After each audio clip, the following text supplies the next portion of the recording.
और जब तक हम सत्ता में है किसान को इसी तरह का फायदा हम देते रहेंगे। और जब तक हम सत्ता में है किसान को इसी तरह का फायदा हम देते रहेंगे। और जब तक हम सत्ता में है किसान को इसी तरह का फायदा हम देते रहेंगे। नमस्कार दोस्तों, 8 PM में आपका स्वागत है। मैं हूं आपका दोस्त धर्मेंद्र कंवारी। दोस्तों, किसानों का सरकार के साथ जो विरोध है वो अभी तक जारी है। किसान आंदोलन भी अभी तक जारी है और तमाम कोशिशों के बावजूद इस गतिरोध को अब तक नहीं तोड़ा जा चुका है कि सरकार के नुमाइंदे, सरकार का प्रतिनिधित्व करने वाले लोग सार्वजनिक कार्यक्रमों में शिरकत कर सकें, सार्वजनिक जगहों पे जा सकें, उद्घाटन कर सकें और अपनी एक सामान्य दिनचर्या जी सकें, क्योंकि किसानों ने इनके विरोध का जो ऐलान कर रखा है उसको तोड़ने में सरकार अभी तक सफल नहीं हो पाई है। इसके पीछे चाहे कारण जो भी हों, लेकिन उप मुख्यमंत्री दुष्यंत चौटाला ने आज एक प्रेस कॉन्फ्रेंस में इस आंदोलन को लेकर अपना जो रुख है वो स्पष्ट किया है। चूंकि भारतीय जनता पार्टी, जननायक जनता पार्टी की गठबंधन वाली ये सरकार है, इसलिए उप मुख्यमंत्री दुष्यंत चौटाला अगर किसानों के बारे में कोई टिप्पणी करते हैं तो उसके अपने एक मायने हैं। वो ये दिखाते हैं कि गठबंधन की जो प्रमुख सहयोगी है वो क्या एजेंडा लेकर चल रही है और उसका जो सबसे महत्वपूर्ण पड़ाव है किसान आंदोलन में, जो किसान आंदोलन अभी चल रहा है, उसमें सहयोगी जो पार्टी है भारतीय जनता पार्टी की, वो सरकार के साथ किस तरीके से खड़ी है। उप मुख्यमंत्री दुष्यंत चौटाला का जो बयान है इसलिए इस मायने में महत्वपूर्ण है। दुष्यंत चौटाला ने आज 3 महत्वपूर्ण बातों पर अपनी बात रखी है।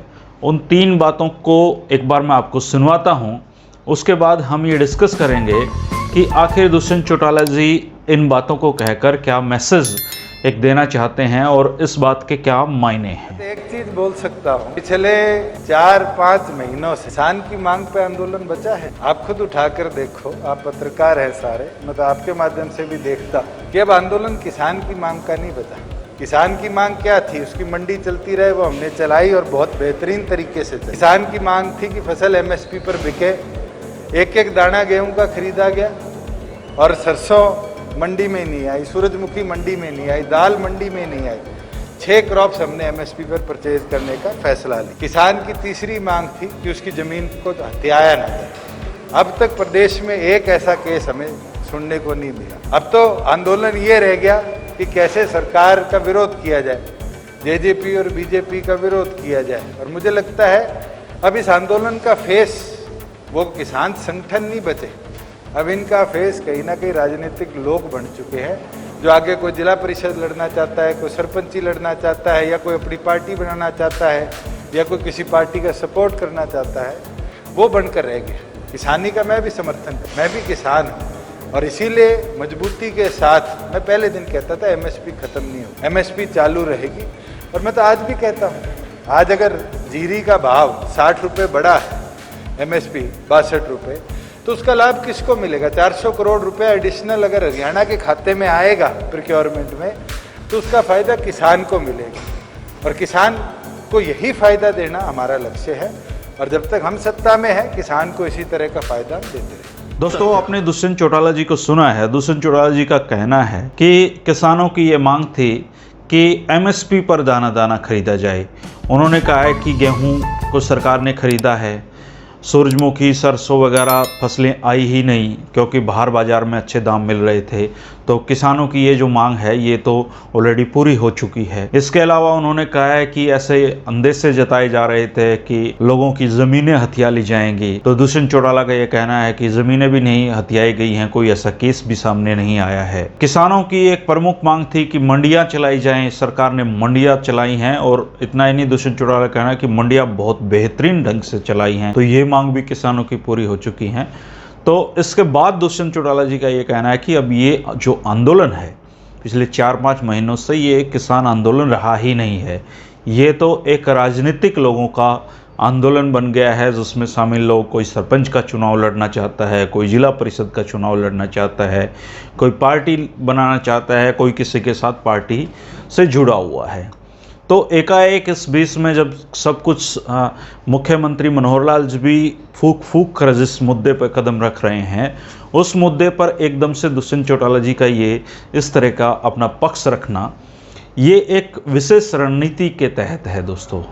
क्योंकि दो विचारधाराएं हैं, एक किसान आंदोलन की विचारधारा है, एक किसानों के विपक्ष की जो विचारधारा है। अब सरकार में बैठे लोग, जिसमें दुष्यंत चौटाला प्रमुख हैं क्योंकि सहयोगी पार्टी है, दबाव उन पर है, और जो किसानों के आंदोलन की नाराज़गी का एक बड़ा जो क्रेडिट है, एक जो बड़ा समूह है, वो भारतीय जनता पार्टी से भी ज़्यादा जननायक जनता पार्टी से नाराज़ दिखाई दे रहा है। और दुष्यंत चौटाला जी इस बात को भांपते हैं, इस बात को वो समझ रहे हैं। तो इस तरह के बयानात वो देकर जो किसान विरोधी एक समूह तैयार कर रहे हैं, जो किसान आंदोलन को राजनीति का एक अड्डा बनाने पे जो लोग काम कर रहे हैं या किसानों को राजनीतिक आंदोलन साबित करना चाहते हैं, उस समूह को आगे बढ़ाकर ये दो वर्गों में, दो पक्षों में इस पूरे प्रदेश को खड़ा करने की रणनीति की कोशिश का एक ये हिस्सा है। पहली बात तो दुष्यंत चौटाला जी कह रहे हैं कि मंडियां चलाई गई हैं, उन्होंने जो अपने बयान में कहा है। दूसरा कहा है कि प्रदेश में ऐसा कोई केस नहीं मिला कि ज़मीन हथिया ली गई हूँ। तीसरा उन्होंने कहा कि एमएसपी पर जो दाम है, एमएसपी पर खरीदे गए हैं। तो सबसे बड़ी बात यह है कि शायद माननीय उप मुख्यमंत्री जी ये बताना भूल गए होंगे कि ये कृषि कानून अभी होल्ड पर हैं, लागू नहीं हुए हैं। तो जब सारी चीज़ों का तथ्यों को रखा जाना चाहिए, तो इस तथ्य को भी ध्यान में रखा जाना चाहिए कि जो 3 कृषि कानून हैं वो अभी कहीं लागू नहीं हुए हैं। तो जब लागू ही नहीं हुए हैं, तो जो किसानों के अंदेशे हैं या किसानों की जो आपत्तियां हैं, किसानों के जो डर हैं, उसको इस परिस्थिति से तोलना गलत है। हाँ, उनका ये जो बयान है कि ये लोग राजनीतिक लोग हैं, ये इस आंदोलन से जुड़ा हुआ है, ये तो आने वाले वक्त में बताएगा। आने वाला वक्त ये तय करेगा कि इस किसान आंदोलन से कौन कौन नेता राजनीतिक क्षेत्र में आगे आते हैं, कौन कौन चुनाव लड़ते हैं, ये दूर की बात है। हालांकि इस मामले में मुख्यमंत्री मनोहर लाल जी या पूरी भारतीय जनता पार्टी बहुत संभल कर कदम रख रही है। एक भी कोई ऐसा बयान आपको इन हाल फिलहाल के दौरान नहीं मिलेगा जिससे सरकार का और किसानों के बीच में टकराव बढ़ता हुआ दिखाई दे। लेकिन दुष्यंत चौटाला जी का कहना है कि वो एक किसान हैं और किसानी को समझते हैं, किसानों की समस्याओं को समझते हैं, और तो इसलिए वो अपनी बात रखते हैं और किसानों के हितों के साथ कोई समझौता नहीं होगा जब तक दुष्यंत चौटाला जी सरकार में हैं। दोस्तों, मैं आपकी टिप्पणी चाहूँगा, क्या आपको इस बात पर भरोसा है कि जब तक दुष्यंत चौटाला जी सरकार में हैं, किसानों के हितों से कोई समझौता नहीं होगा और किसानों को ऐसे ही लाभ मिलते रहेंगे? आप इस पर अपनी प्रतिक्रिया जरूर दें और बताएं कि क्या आप उनकी बातों से सहमत हैं। शुक्रिया दोस्तों, मिलते हैं फिर एक नए विषय के साथ। नमस्कार।